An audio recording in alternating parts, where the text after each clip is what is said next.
Why does Bill Gates insist that it's good to eat synthetic lab grown meat? He's one of the biggest landowners in the United States as well. We're going to see a map as to where he owns, which states he owns and what. So, why has he invested in the land market?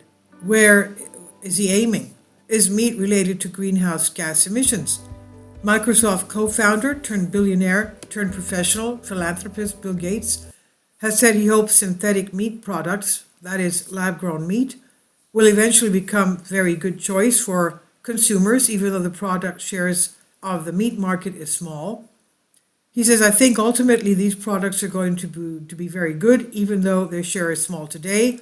This is what Gates said in a Reddit forum regarding a question about addressing the climate crisis, according to CNBC.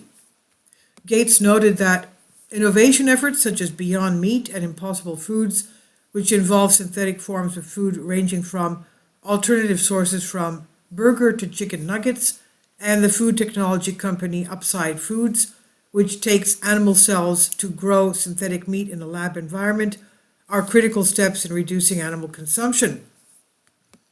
The climate activist pointed out to more traditional approaches to avoiding meat, such as vegetarian or vegan diet, and noted that's great, but stresses that most people will not choose to remove meat from their diet. He said, I don't think most people will do that, and he noted that meat alternatives were necessary options to reduce meat consumption. The UN this year warned that not enough steps have been taken under the 2015 Paris Climate Agreement to reduce global warming.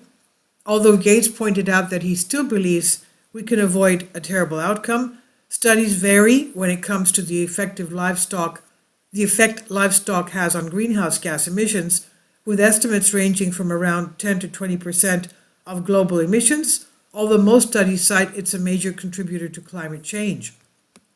The pace of innovation is really accelerating, even though on current timelines we won't avoid exceeding 1.5 degrees Celsius of global warming, Gates said in response to a question about how well he was responding the world in global warming. He said the key to the climate is to make clean products as cheap as dirty products in every emission sector, that is airplanes, concrete, meat, etc. He says it's the only way we can ask all the countries of the world to change. If it costs too much extra, we won't make it. We need climate support from both sides of the party spectrum in the US and across the country, he said, noting that remaining optimistic is a good thing. Now, at the same time, in January, the American magazine The Land Report, which annually publishes the list of the 100 greatest landowners in the US, revealed that Bill Gates and his wife Melinda have one of the largest portfolios of private farmland in the country, worth more than $690 million. According to the Land Report, the largest landowner in the U.S. is Liberty Media chairman John Malone, followed by CNN founder Ted Turner. Amazon's Jeff Bezos is 25th, while Bill Gates is 49th and climbing. The scenario is for the preparation of new types of food. As it turns out, the third richest man in the world has acquired large tracts of land in Illinois, Iowa, Louisiana, California, and a dozen other states. In total, it's estimated that he owns at least 242,000 hectares of American land. Most of the things Gates deals with usually give fodder for conspiracy scenarios. Some people claim he's buying land to conduct futuristic experiments on city life or to create new foods, but the reason is probably simpler.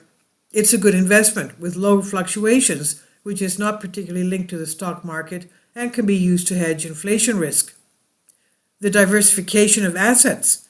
After all, Bill Gates has spent years diversifying his $129 billion fortune through his investment firm Cascade Investments. Michael Larson is responsible for his fund management company as well as for the 50 billion euros of the Bill and Melinda Gates Foundation. As the Wall Street Journal wrote about him in 2014, Mr. Larson makes the money and Mr. Gates gives it away. Agricultural land has been an attractive investment for years, as it yields net returns for investors and owners in the long term, focusing primarily on producing food, fiber, and fuel for a resource-hungry world, explains Emily Norton for property firm Savills. Investors, she said, are now showing an appetite for the next paradigm of economic thinking, where we manage the land in such a way that we give back as much, if not more, than we take from it. Farmer Bill Gates. Farmland in Washington state, where Gates made his latest purchase, is available with prices at $10,000 to $15,000 per hectare, which is pretty cheap.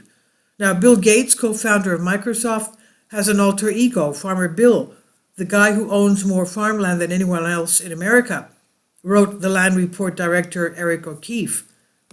Gates himself, however, when asked about the land purchases during a Reddit discussion, said it's not about climate change, but about seed science and biofuel development. The agricultural sector is important. He says, with more productive seeds, we can avoid deforestation and help Africa face the climate challenges ahead. This is what he pointed out. But the final decision came from his investment company.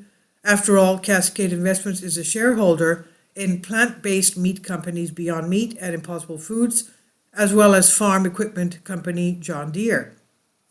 This is from Banking News Greece. I've translated this for you from a Greek article. Please leave your comments, and thank you for your support. Kindly support my Patreon account. The daily posts are 5 videos daily, and they are totally different from what I have on my YouTube channel. Thank you so much for your support, and that you find all my content so interesting. You'll find the Patreon account details in the description box